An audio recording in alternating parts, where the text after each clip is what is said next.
We are back with the overwhelming story of the day in the NFL yesterday. Aaron Rodgers testing positive for COVID. He will miss the Packers game against the Chiefs on Sunday. And then the all the more surprising revelation that Rodgers is unvaccinated, despite having used the word immunized to describe his condition back in August. And one of the people who was in the room when that took place was our Rob Demovsky, who covers the Packers and has for years so extraordinarily well. And so there are a million different directions this story has taken, Rob. Just are there any holes that we can fill in here this morning from last when you and I spoke yesterday and the conversations we've been having here today? Where do we stand right now?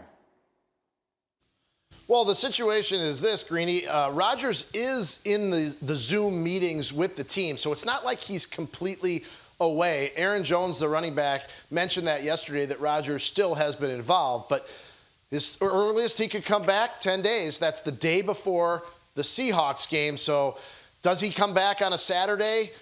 Basically have a whole 2 weeks without practicing and still play against the Seahawks? I would think if he is medically cleared, he does. But at this point, the only thing he can do with the team is Zoom into meetings. We are in a place now where we are parsing language so much. What has been the reaction there to his use of the word immunized? It drew quite a reaction amongst my group here. What ever since this revelation yesterday, what has the reaction been to that? Yeah. Well, we asked Packers coach Matt LaFleur yesterday if he thinks that Rodgers misled the public by using that word, and he said that's a great question for Aaron. Now, obviously, we haven't gotten the chance to talk to him. The one thing is, inside the building and in the league office, they knew the situation because Rodgers had petitioned them back in August that he got what he called an alternate treatment that he thought should consider him to be vaccinated. It took about a month. They went back and forth. And ultimately, the league, the Players Association, along with a jointly agreed upon disease specialist, ultimately denied his exemption for being vaccinated. And he is considered unvaccinated and has been since the start of the season. So on the outside, it may be a revelation. But on the inside, everybody knew this since the start of the year. Again, not everybody would not include people like you and members of the media necessarily. No. And so I've been seeing a lot of reporting, and a lot of conversation about some of the ways in which he has not been following the protocols that unvaccinated players have, which would include coming into the media room for briefings with people like yourself, where the players who are unvaccinated, correct me if I'm wrong here, have been doing that via Zoom. So what have you observed as far as the way he has been behaving relative to the unvaccinated piece of this? Yeah, you are correct. The way the Packers have handled the unvaccinated players, and we know Allen Lazard, the receiver, was one of them. He was close contact last week and couldn't play. He's always been on Zoom. When we've talked to him, it's been a Zoom thing. Now, they told Rodgers, the team did, that you either have to do your press conferences on Zoom or with a mask, and he chose to do neither. I'm not sure, short of holding him down and putting a mask on his face before he walks to the podium, what else they could do. Now, he has been following the other protocols behind the scenes from what I was told. He's wearing masks in meetings, in the locker room, in the team dining area when he's not eating.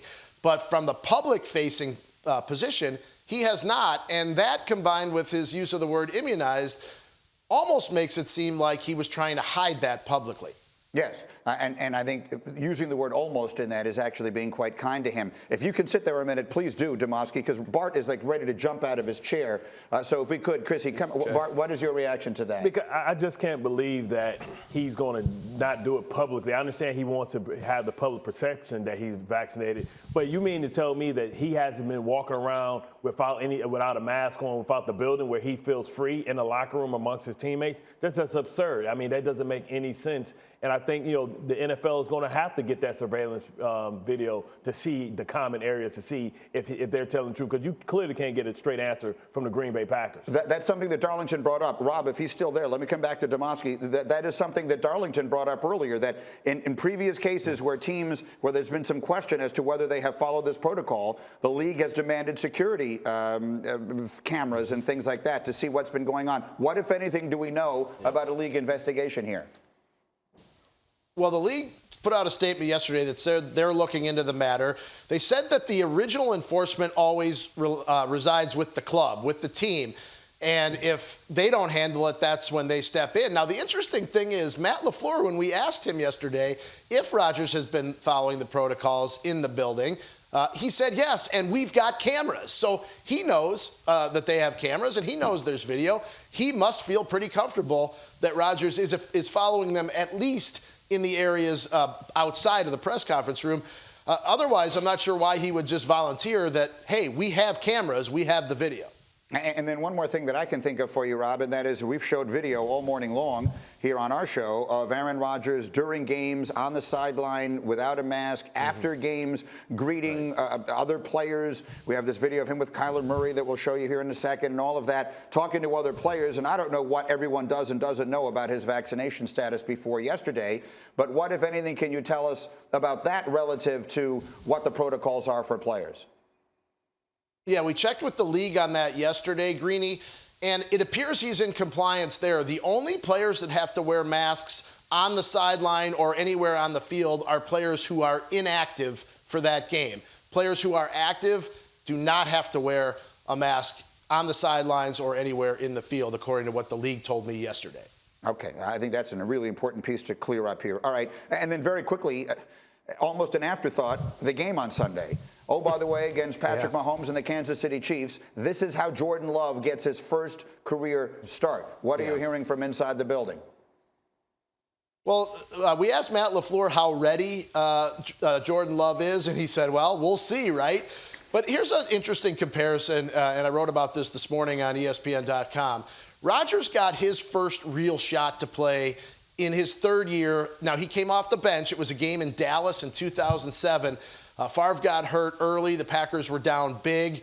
And Rodgers actually they didn't win the game, but he was really impressive in that game, threw a touchdown, got them to within 3 points in the second half before they ultimately lost. And it was that game, Greeny, that convinced then coach Mike McCarthy and then general manager Ted Thompson that they could move on from Favre after that year because they felt comfortable in Rodgers. Jordan Love has that same chance this week to do that, and he's got it with a full week of preparation, whereas Rodgers did it coming off the bench. So how interesting would it be if Love goes out and goes about 27 for 32 for 350 and 3 touchdowns? Given that, with all the talk about what Rodgers' future is here, that could make for an interesting scenario going into the offseason. Thank you for watching ESPN on YouTube. For live streaming sports and premium content, subscribe to ESPN+.